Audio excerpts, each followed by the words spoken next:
तो दोस्तों अब से स्ट्रीट डॉग रास्ते पर नहीं शेल्टर पर रहेंगे। जी हाँ दोस्तों, मैं ऐसा क्यों बोल रहा हूँ तो गाइस रिसेंटली ऐसा ही सुप्रीम कोर्ट ने ऑर्डर दिया था कि दिल्ली के जितने भी स्ट्रीट डॉग है सबको शेल्टर पर मूव कर दिया जाएगा with in 8 weeks. And guys इसी के बाद से लोग इस चीज पर बहुत गुस्सा है एंड बिल्कुल खुश नहीं है, क्योंकि लोगों का कहना है कि आप कहाँ से डॉग को अच्छे से रखेंगे जबकि शेल्टर्स है ही नहीं। एंड इसके बाद बहुत सारे लोग प्रोटेस्ट भी करने लगे online. The Supreme Court verdict on stray dogs in Delhi is a death sentence for every single stray dog on every single street in the national capital. And here's why we should all be raising our voice against it. To start off with, I'm not an animal rights activist, okay? But even I know that the correct solution to a stray dog problem that has been applied globally is vaccinate, sterilize and release. Not put all stray dogs in a shelter. और shelter है भी कहाँ? ये कह रहे हैं एक हफ्ते में सबको shelter में डाल दो, but where are the shelters? You've seen what the condition of gaushalas is. जो गौ माता को प्रोटेक्ट नहीं कर पाए वो स्ट्रे डॉग्स कैसे प्रोटेक्ट करेंगे? You've seen this failed experiment with monkeys and these random shelters that were apparently going to be created for monkeys. तो आज क्या हो रहा है? Every single stray dog today will be picked up and thrown into the ridge, into some random forest far away from where you and I can see them to die. Is this humane? It is not. It is not legal either. We have laws. Parliament ने इस पर कानून बनाए हुए हैं। मेनका गांधी जी ने इसके बारे में बहुत चर्चा भी की है।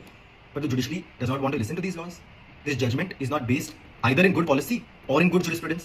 तो ये जजमेंट है क्या? अभी बात हुई लॉन्ग टर्म सॉल्यूशंस की। चलो आप सभी स्ट्रे डॉग्स को आज हटा दोगे, पर कल पिंकी आंटी जिसने कुत्ता अपने बच्चे के लिए खरीदा है उस कुत्ते को रास्ते पे फेंक देगी, उसका क्या करोगे? When that dog mates with another dog who's been abandoned by another reckless owner and produces a litter on the street, what are you going to do with that litter? उनको भी शेल्टर भेजते रहोगे? Is this what the MCD is going to do? Better than that, use all of these people to vaccinate and sterilize. This is a nonsensical solution to a common sense problem. You cannot send a puppy to life imprisonment in some shelter because these new rules under this new verdict say that no dog can even be adopted from a shelter. Why? Why can't you adopt a dog who's gone to a shelter? ऐसे कौन rules बनाता है? You won't penalize the people who buy from सस्ते breeders and throw their dogs onto the streets, and now you will prevent people who want to do the good thing from even adopting the dogs who you have sent to the shelter. My humble appeal is, not as a politician today, not as an NCP leader also today, but as a common citizen who lives in Delhi today. Rekha Gupta ji, ये बकवास बंद कर दीजिएगा। आपके पास समय है। You are in power and you can change this. This is an illogical, unjust, inhuman and impractical solution. Also guys, लोग इसके अगेंस्ट में पेटिशन फाइल करने का डिमांड कर रहे हैं एंड जिसकी वजह से सबका वॉइस सुप्रीम कोर्ट तक पहुंचेगा। वेल तो गाइस इस पर आपके क्या ओपिनियन है जरूर नीचे कमेंट करके बताइए। तो गाइस थगेश ने चीज को बताया कि उनका जो इंस्टाग्राम पेज है थगेश शॉर्ट वो सस्पेंड हो गया। जी हाँ दोस्तों, मुझे ना समझ नहीं रहा भाई, मुसीबत मेरा पीछा कैसे कर लेती है भाई। मैं कुछ नहीं करता, मेरा अर्जुन कपूर वाला हाल हो, कुछ नहीं कर रहा है आदमी, गलत कुछ नहीं कर रहा है, फिर भी भाई मुसीबत पीछे आ ही जाएगी। अभी सुबह उठ के देखा तो थगेश शॉर्ट्स का इंस्टाग्राम पेज जुक हो गया, उड़ गया। क्यों? Reason I am impersonating someone. मतलब इतनी मेहनत से भाई आप एक पेज को 1,30,000 1,40,000 तक पहुंचा, बहुत मेहनत लगती है भाई एक नए पेज को ग्रो करने में। भाई ऐसे ही कोई भी रिपोर्ट मार के उड़ा दे तो दिमाग तो खराब होगा ना। तो गाइस बाद में उन्होंने अपडेट देते हुए कहा कि पेज वापस आ गया, लेकिन फिर से वो पेज सस्पेंड हो गया है। तो दोस्तों आशीष चंचलानी ने रिएक्ट किया समय रैना के ऊपर। जी हाँ दोस्तों, उनका जो कंट्रोवर्सी हुआ था इंडियाज गोट लेटेंट के टाइम पर, तो आशीष चंचलानी ने अपने रिसेंट पॉडकास्ट में ये चीज को रिवील करते हुए ये कहा, थैंकफुली यू डिड नॉट से मच। आपने बिल्कुल यू वर क्वाइट, लेकिन आपके हंसने पर भी मैं सर क्या बताऊं, इतनी चीजें हुई ना।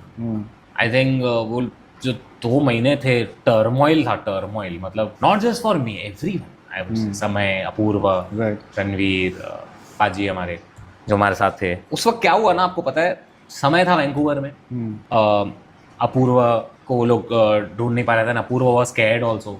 आई स्टिल बिलीव अपूर्वा की कोई मिस्टेक नहीं थी। रणवीर गुम हो गए आफ्टर उधर बैंड्रा में बचा कौन मैं, राइट। मेरे को पुलिस जानती थी मैं कहाँ रहता हूँ, तो मेरे पास सबसे पहले आए एज एविडेंस, एज विटनेस, मुझे अपने स्टेटमेंट्स रिकॉर्ड कराने पड़े, राइट। सो एंड मैं एक चीज कहना चाहूंगा जनता को, आपके लिए शायद वो एक न्यूज आर्टिकल होगा, एक रील होगा, मीम होगा। मैं भी उस जगह रह चुका हूँ, इंजॉय किया है मैंने भी मस्ती, लेकिन इस जगह होना in front of the police, the government, it's very very serious. You think it's people will, लोग आके आपको कहेंगे अरे आपने तो कुछ नहीं किया, पर जब आप वहां जाते हैं एक एक बात आपके मुंह से कही जाने वाली जब वो ट्रांसक्रिप्ट बनती है तब आपको रियलाइज होता है कि how careful you have to be. मैंने तो कुछ कहा भी नहीं, मेरा तो एक जगह हंसा हूं मैं उस पे, अब मैं उनको कैसे समझाऊं, कि मेरा जो हंसना था वो मेरा कॉन्टेक्स्ट विद समय था, क्योंकि हमारा कुछ अंदर इनसाइड जोक चल रहा था, या मैं रणवीर की स्टूपिडिटी पे हंस रहा था, not at what he commented, because I know Ranveer since 7 years। I know वो थोड़ा वो मौज मस्ती में कुछ भी बोल देते हैं, राइट। तो आई वाज लाइक अरे, but it was very difficult for all. तो गाइस जोगिंदर ने पूरब झा को एंग्री रिप्लाई दिया। जी हाँ दोस्तों, तो गाइस कुछ टाइम पहले पूरब झा ने एक वीडियो बनाया था जहां पर उन्होंने थोड़ा सा जोगिंदर को ट्रोल किया था, तो उसी वीडियो को दिखाते हुए थारा भाई जोगिंदर ने एक एंग्री रिप्लाई दिया। मैं तो वीडियो यहाँ प्ले नहीं कर सकता, आपको लिंक दे दूंगा, वहां जाकर देख सकते हैं। ऑल्सो गाइस कोलकाता का एक वीडियो बहुत वायरल जा रहा है, जहाँ पर कोलकाता के सियालदा में एक स्वीट शॉप के स्वीट्स के ऊपर से जो चूहे है वो जा रहा है एंड वो खा रहा है, तो ये चीज बहुत वायरल जा रहा था इंटरनेट पर, आप वो वीडियो देख ही सकते हैं। Thank you guys.